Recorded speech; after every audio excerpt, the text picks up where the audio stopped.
Bismillah, Assalamualaikum warahmatullahi wabarakatuh. Alhamdulillahirabbil alamin. Wassalatu wassalamu ala asrafil anbiya'i wal mursalin wa ala alihi wa sahbihi ajma'in. Asyhadu an la ilaha illallah wahdahu la syarikalah wa asyhadu anna Muhammadan 'abduhu wa rasuluhu la nabiyya ba'dah. Allahumma shalli ala Muhammad wa ala ali Muhammad. Baiklah, kita lanjutkan perkuliahan sistem komunikasi nirkabel pada minggu yang keempat ini. Kita akan masuk kepada materi berikutnya, yaitu materi yang baru, yaitu masih dalam sistem komunikasi seluler, yaitu kita masuk kepada pembahasan mengenai power link budget. Ya, saya tulis di sini power link budget, atau bagaimana kita akan melakukan perhitungan penganggaran daya penganggaran atau penganggaran atau perencanaan, bisa juga kita sebut seperti itu, penganggaran daya ya untuk sebuah link itu, penganggaran daya, power link budget. Kita langsung saja. Biasanya kalau power link budget kita berhubungan menuliskan hubungan link antara base station dan mobile station. Jadi kalau kita punya sebuah base station di sini misalnya, ini towernya gitu ya. Gitu. Di sini ada BTS misalnya. BTS di mana BTS ini menghasilkan terhubung ya ke antena di sini misalnya. Ya, menghasilkan daya BTS ini misalnya menghasilkan daya di sini PT sama dengan misalnya 10 watt misalnya ya. Maka di sini nanti kita akan mengenal antena ini memiliki gain antena yang kita lambangkan dengan GT ya. Gain transmitter. Di sini adalah transmitter ya, TX. Ya. Kita anggap BTS ini adalah transmitter. Sementara di sisi mobile station atau MS itu adalah receiver. Jadi kita lambangkan dengan T.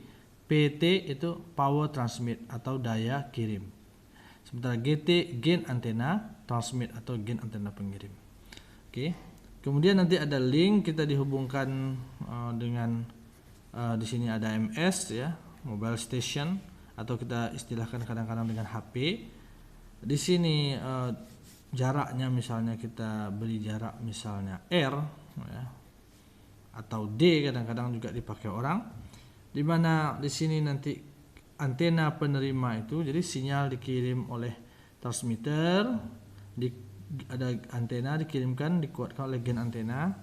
Kemudian di sini ada antena juga disebut dengan antena penerima, kita lambangkan dengan GR. Antena penerima ini memiliki gain juga, disebut dengan gain receiver, gain penerima ya.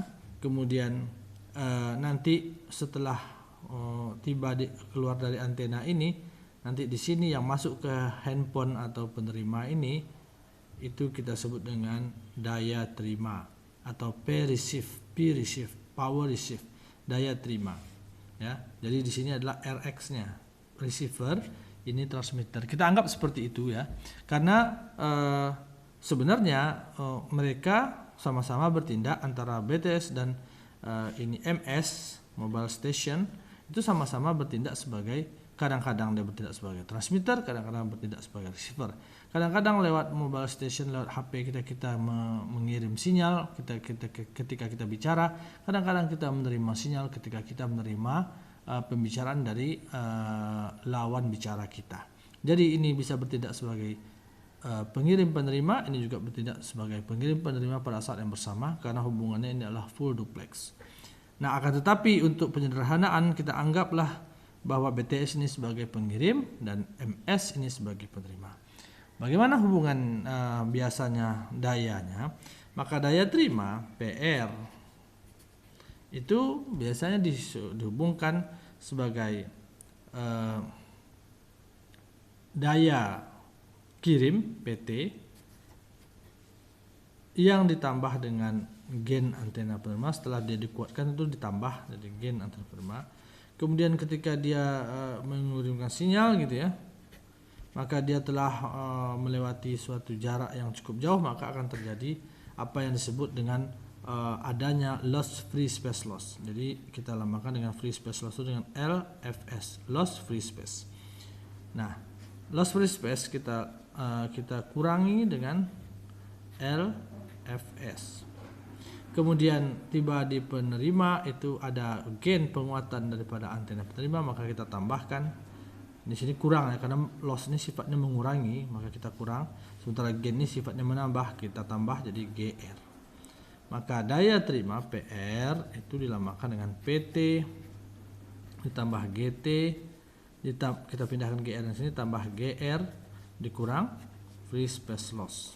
Dimana inilah rumusnya, dimana free space loss atau LFS ini memiliki rumus atau perhitungan tersendiri, yaitu rumusnya 32,45 tambah 20 dikali log D ya, D atau jarak nih, D ini dalam kilometer, ditambah 20 log F dalam megahertz. F ini adalah frekuensi, ini dalam megahertz, ini dalam kilometer ya. Nah, apa ini D? D ini jarak. Maka kita lihat sini D jaraknya adalah yang R ini. Inilah jaraknya. Maksudnya kan nilai D ini masukkan nanti nilai R. Tapi ingat, kita harus memasukkannya dalam nilai kilometer. Sementara F ini adalah frekuensi yang digunakan sinyal yang menghubungkan antara pengirim dan penerima, dan kita harus masukkan nilainya dalam megahertz. Jadi inilah rumus free space loss. Jadi dua rumus ini yang nanti akan kita gunakan dalam melakukan perhitungan power link budget. Kita lanjutkan ke video berikutnya.